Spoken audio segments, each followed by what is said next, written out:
Hi friends इनगे भुआ बेसरा देला नितो बन सापला आर मिटन कॉमेडी कार्टून वीडियो नेल बखरा नोआ वीडियो नेल काते जुदी पे कुसिया खान नोआ चैनल लाइक शेयर और सब्सक्राइब दो आलो पे हिड़िन ताबना देला तबे तेहना वीडियो बन एतहब लगे।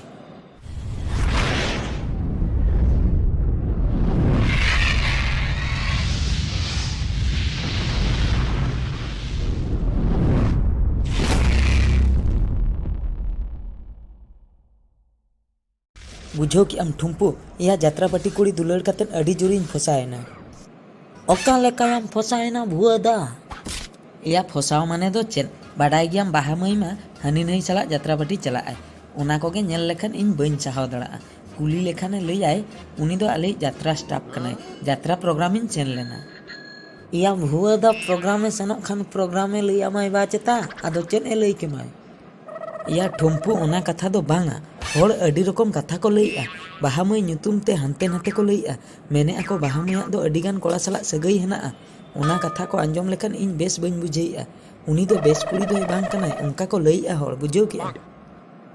अच्छा भुआ दा आमगे बाड़े लई में बाहा मईया ᱧᱩᱛᱩᱢ ते होड़ जहाना गे को लई केन आम दो चेन बाहा मई दो उनका गे बुझेई कानते या आम मा बारपे सेरमाम कथा कना आम बेगोर एटा को ए दुलड़े को उनकाम बुझेई कना कि बाहा मई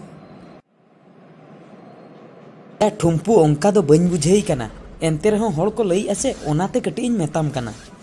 भाड़ में जाए होड़ा कथा दो या आमेम बापला आसे होड़ को बापला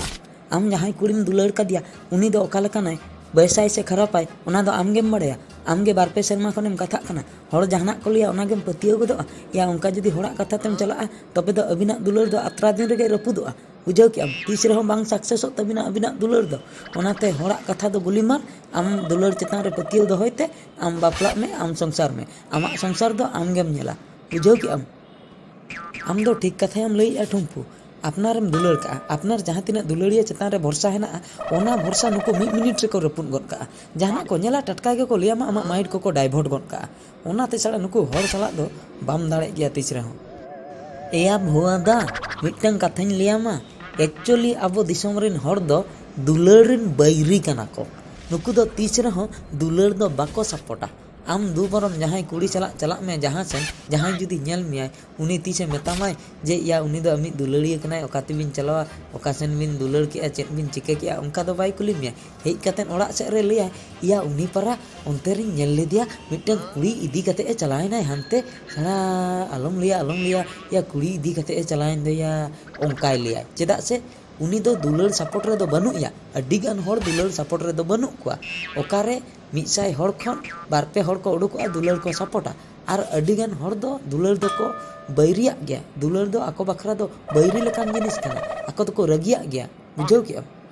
आम देया ठीक कथाम लई ठुम्पू जहां तिना आबो धरतीपुरी रे दुलड़ कतेन को बापला कना आर बांग को संसार का उनको दो होड़ा कथा दो बाको आंजम का और जुदी होड़ा कथा को आंजम किया उनको दुलड़ हो आधा दिन रेगे रपुन को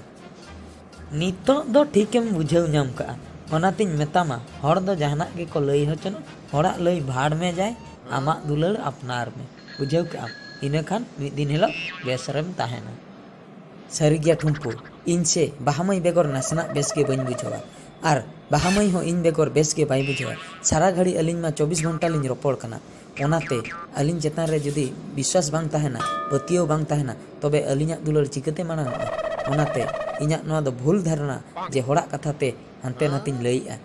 इन दो इनी दुलड़िया चेतान रे पतियो दोहो दरकार ए भुआ दा हनी बाहा मईया हजु कनाय इन दुन चला कना मा अबिन गे रोपड़ बिन भुआ दा चेदा नोडे दम दुड़ुब आकना आर ठुम्पू चला दो चेद एम रोपड़ कान ताहें दो आम विषय तेगेलिन रोपड़ कान ताहें दो ओना को दो बात का मिसे आर यात्रा प्रोग्राम ओकालका होइना बेंगल सेन पे चलाव लेन दो ओकालका होड़ को हाउसफुल हाँ यात्रा प्रोग्राम को तो ठीक गे चलू आकना गोटा गे को हाउसफुल कना आदो चेतेम हेना हानते खन दो आबो सेदी उनी म्यूजिक वाला दादा सला इन हेना अच्छा बाहा मई अडी संगीन खनेम हेना लांगा गेम बुझाई पाले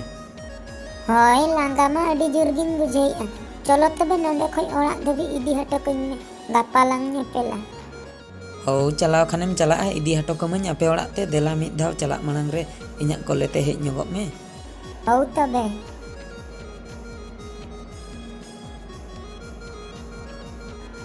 होइना भुआ दा तेहेन दो इनके गे Gapa lang nyepela. Cholo nitok do orak te idi hatokain me. Cholo lang tobe.